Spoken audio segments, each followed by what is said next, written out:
Good morning +1 class. आज हम third unit कर रहे हैं। हमारे होम साइंस की थर्ड यूनिट है। पहले हमने 2 यूनिट की हैं। थर्ड यूनिट में किशोर अवस्था से रिलेटेड सभी टॉपिक हैं, जैसे किशोर अवस्था के अभिप्राय, विशेषताएं, किशोर अवस्था का ज्ञानात्मक विकास, संवेगात्मक विकास, सामाजिक विकास किस तरह से होता है। ये सब अलग अलग टॉपिक है, अलग अलग लेसन में डिवाइड किए हुए हैं। तो आज हमारा जो चैप्टर है 6 चैप्टर है बेटा, और जिसका अर्थ होता है किशोर अवस्था का अभिप्राय और विशेषताओं के ऊपर है बेटा। ये किशोर अवस्था मतलब एडोलसेंस, एडोलसेंस मतलब यानी युवावस्था बोला जाता है इसे। तो इसका क्या अर्थ होता है? टीन एजर बोला जाता है। तो टीन एजर मतलब जो 13+ आ जाए उन्हें टीन एजर बोला जाता है। मगर इसका अर्थ होता है कि परिपक्वता की ओर बढ़ना। परिपक्वता होता है यानी मेच्योरिटी की ओर, समझदारी की ओर बढ़ना। तो इस टू ग्रो मेच्योरिटी।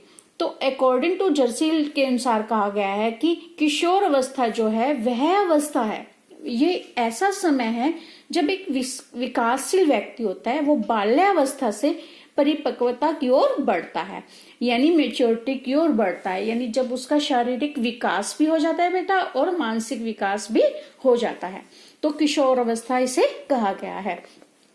इसमें बहुत सारे चेंजेस आते हैं, आवाज में बदलाव आ जाता है, शारीरिक चेंजेस आते हैं। तो ये सब बदलाव हम समझेंगे आगे नेक्स्ट चैप्टर में। पहले आज हम इसकी अवस्थाएं समझते हैं। अवस्थाएं कौन कौन सी अवस्थाएं होती हैं? पूर्वावस्था। पूर्वावस्था में क्या होता है? 11 to 13 ईयर्स तक बच्चे को, यानी लड़कियों की जो ये अवस्था होती है लड़कों की अपेक्षा पहले आ जाती है यह अवस्था। यानी लड़कियों की जो शारीरिक विकास है वो जल्दी होता है लड़कों की अपेक्षा। नेक्स्ट अवस्था है प्रारंभिक अवस्था। प्रारंभिक अवस्था में क्या होता है? 13 से 17 साल की उम्र तक की अवस्था को प्रारंभिक अवस्था कहा गया है। प्रारंभिक अवस्था में बच्चे मेच्योर हो जाते हैं दोनों तरफ से, यानी मेंटली भी और फिजिकली भी। मेंटली भी और फिजिकली भी वो मेच्योर हो जाते हैं बच्चे। अगली है अंतिम अवस्था। अंतिम अवस्था में क्या होता है कि 17 to 31 तक वर्ष की यह अवस्था मानी जाती है। इस अवस्था में लड़के और लड़कियां सदा इस ध्यान पर ध्यान रहते हैं, इस पर ध्यान रहते हैं कि मैं किस तरह से आकर्षित लगूं, मैं दूसरों को अच्छा लगूं, इस अपने आप को सजाने संवारने में लगे रहते हैं या अपने आप को आकर्षित करने में लगे रहते हैं। यह वह अवस्था है। यह पूर्ण रूप से स्वावलंबी यानी सेल्फ डिपेंड भी हो जाते हैं। इस अवस्था में बच्चे आकर सेल्फ डिपेंड रहना चाहते हैं और अपने जीवन की जो योजना है वह स्वयं बना लेते हैं, अपने मन के अनुकूल बना लेते हैं। ये अवस्था है, ऐसी होती है। और इसमें क्या होता है? विकास जो होता है लंबे समय से होता है और इस समय बच्चा पूर्ण रूप से मेच्योर हो जाता है। इस अवस्था में बच्चे यानी टू ग्रो प्रोडक्शन के लिए तैयार हो जाते हैं। वो सेक्सुअली बच्चे तैयार हो जाते हैं अपने यानी रिप्रोडक्शन के लिए भी। अगला है विशेषताएं, यानी इस अवस्था की जो विशेषताएं हैं, शारीरिक विकास में क्या क्या बदलाव आते हैं वो हम बाद में समझेंगे। पहले हम इसके गुण समझते हैं कि किशोर अवस्था के क्या गुण हैं। एक तो है तीव्र परिवर्तन की अवस्था, यानी जो शारीरिक विकास होता है ना बच्चों का वो एकदम से तीव्र होता है, एकदम से बहुत जल्दी से आ जाता है। किसी भी अन्य अवस्था में इतना परिवर्तन नहीं आता जितना इस अवस्था में आता है। यानी जो स्त्रियों लड़कियों में स्त्रियों के गुण आ जाना या लड़कों में पुरुषों के गुण आ जाना वह इस अवस्था में होता है। संदेह की अवस्था। संदेह की अवस्था में क्या होता है कि बच्चे जब ये अच्छे से मेच्योर नहीं होते, ये बीच की अवस्था होती है, ना वे बड़ों की तरह व्यवहार कर पाते और न ही वह बच्चों की तरह व्यवहार कर पाते हैं। इसलिए वे अपने स्तर को समझ नहीं पाते कि हमें क्या करना है चाहिए और क्या नहीं करना चाहिए। इस प्रकार उन्हें कई कठिनाइयों का सामना करना पड़ता है। इसलिए वो संदेह की अवस्था यानी संदेह में रहते हैं कि हमें क्या करना चाहिए या क्या नहीं करना चाहिए। अगला है विकसित समाजीकरण की अवस्था। विकसित समाजीकरण की अवस्था में क्या होता है बेटा?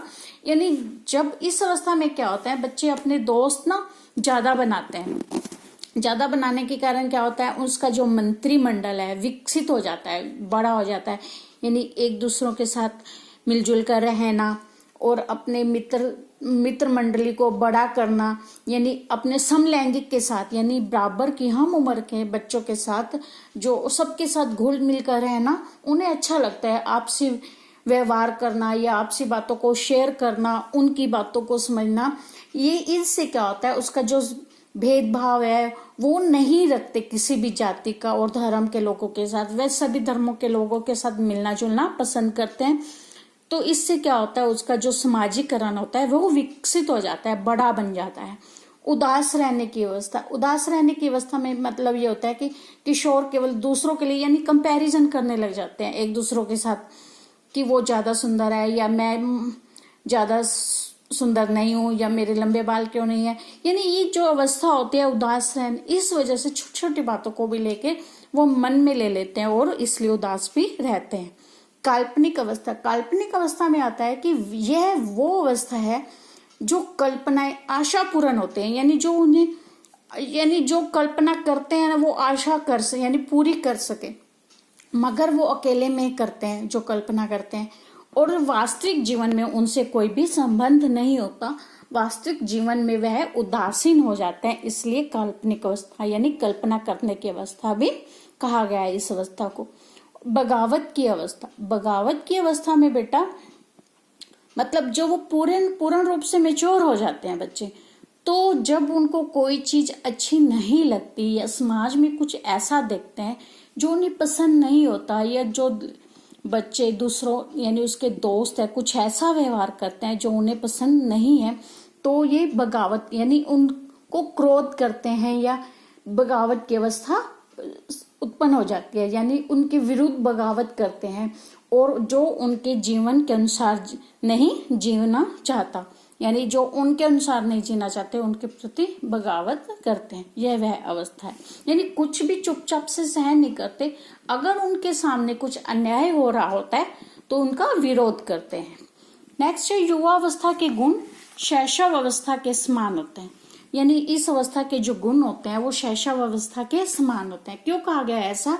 ऐसा इसलिए कहा गया है क्योंकि जो किशोर अवस्था में होता है ना बच्चे उत्साही होता है, यानी हर एक काम को लगन से करते हैं, सीखने का जुनून उनके अंदर होता है, तो इसलिए इसे और शैशव अवस्था में भी यही होता है कि बच्चे क्या है उत्साही होते हैं, चंचल होते हैं, कुछ करने का जुनून होता है, इसलिए उनको कहा है कि शैशव अवस्था के साथ इनके गुण मिलते जुलते हैं, क्योंकि वे स्थिर नहीं रहते। शैशवावस्था में बच्चा स्थिर नहीं रहता है, कुछ ना कुछ सीखता रहता है, और युवा अवस्था में भी संवेदनशील वह अधिक हो जाता है और आपस में तालमेल बनाए रखने के लिए कुछ ना कुछ प्रयास करता रहता है। तो यह था हमारा जो था किशोर अवस्था के अभिप्राय और विशेषताएं, कि क्या क्या विशेषताएं हैं और क्या क्या कौन कौन सी ये अवस्थाएं हैं बेटा।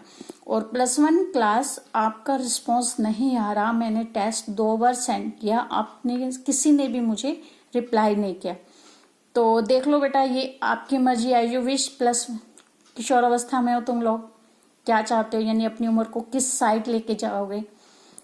समझदार हो बहुत, और मुझे प्लीज अपने टेस्ट का यानी रिस्पांस जरूर दिया करो।